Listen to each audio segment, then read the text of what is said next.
আমাদের ব্যবসার চালু সুন্দর একটা বাণী দেখা যাচ্ছে, সময়কে মূল্য দাও, পৃথিবী তোমাকে মূল্য দেবে।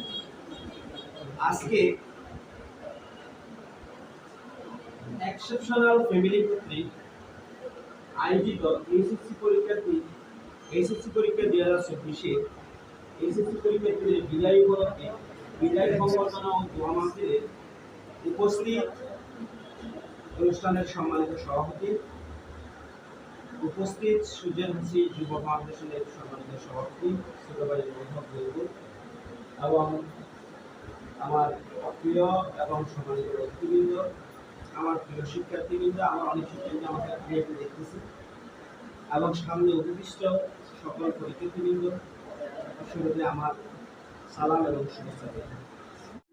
আমি আসলে সৌভাগ্যক্রমে বলবো কিনা জানি না, দুর্ভাগ্যক্রমে বলবো এই চলে আসলাম হঠাৎ করে। মুর্শিদের এখানে সবসময় আসা হয়, যে কোনো প্রোগ্রামে সে ডাকে আসা হয়। আজকে কিন্তু আরেকটা প্রোগ্রাম ছিল, সুজন নাসির রহমান ছিল, সেখানে গেছিলাম। ওখানে আসার সময় বুলবুল রিকোয়েস্ট করলো, বলে যে মুর্শিদের ওখানে একটা প্রোগ্রাম আছে, চলেন না স্যার।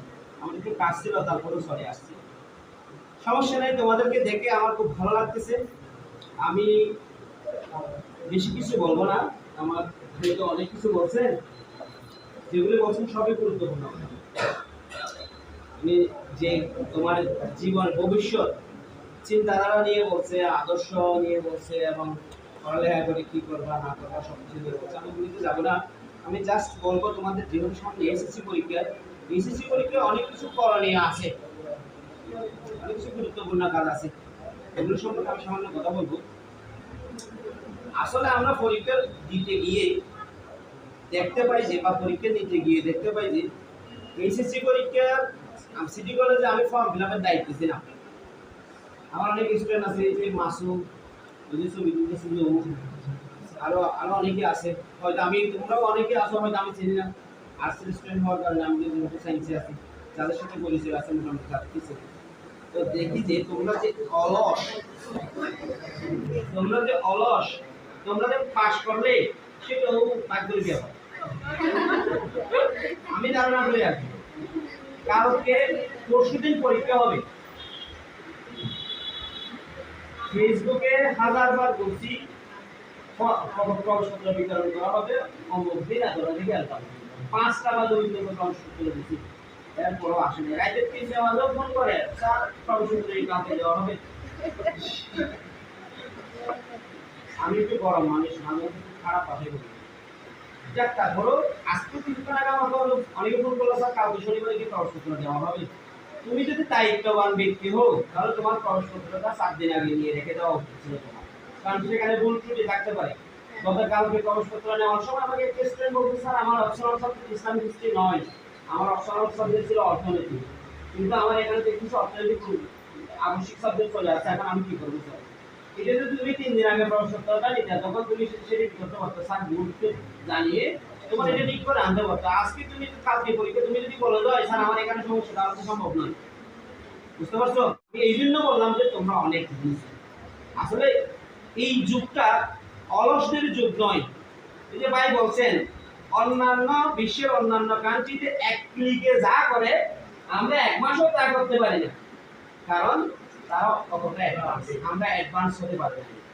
আমরা পড়ালেখা না করে সারাদিন মোবাইল গুতাগুতি করি। আমি এখনো জানি পরীক্ষার দিন রাত্রেও দেখা যাবে যে করতে করতে কিছুক্ষণ পরে মনে হবে 8টার সময় আমি এখানে গিয়ে দেখি আসি না পরীক্ষার জন্য কে কি বুঝ দিছে, কিভাবে দোয়া চাচ্ছে, আমি একটু দোয়া চাই ওই গন্তব্য বুঝতে দেওয়ার জন্য ফেসবুকে দেখে যাবো। বুঝে গেছে? যাক, এগুলো অপশনাল। আমি যেটা বলবো সেটা হচ্ছে যে তোমরা এইচএসসি পরীক্ষাতে যাওয়ার আগে, পরীক্ষার হলে যাওয়ার আগে মিনিমাম সেন্টার যেখানে হোক না কেন, বাড়ি থেকে বাসা থেকে মিনিমাম হলে 15 মিনিট বা 20 মিনিট আগে পৌঁছাতে পারো, মতো হাতে সময় নিয়ে বের হবা। 1 নাম্বার, ওখানে মিনিমাম 20 মিনিট আগে পৌঁছাবা, কারণ তোমার হল চেঞ্জ হতে পারে, তোমার হাজার রকমের সমস্যা থাকতে পারে। তুমি যাওয়ার সময় দেখা যাবে যে তুমি মনে কর তোমার বাসা হয়তো এখান থেকে রিং রোড থেকে যাচ্ছ, মনে করো সিটি কলেজ সেন্টার বা মহিলা কলেজ সেন্টার, তোমার বাসা এখান থেকে যাওয়া, তুমি যাওয়ার সময় কল্পনাও করো নাই যে মাঝখানে জ্যামে পড়ে যাবা 45 মিনিট।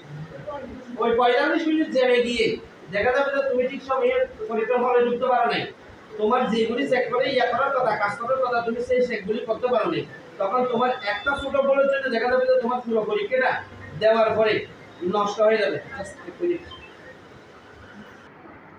তাহলে এই জন্য আমি বলবো যে মিনিমাম 20 মিনিট আগে যেন সেন্টারে পৌঁছো, ওই রকম সময় হাত রেখে আল্লাহর রাস্তায় পরীক্ষার হলে যাবা। 1 নাম্বার, যাওয়ার আগে তোমার যে সমস্ত প্রয়োজনীয় জিনিস দরকার, কলম মিনিমাম 6টা কলম রাখবা হবে।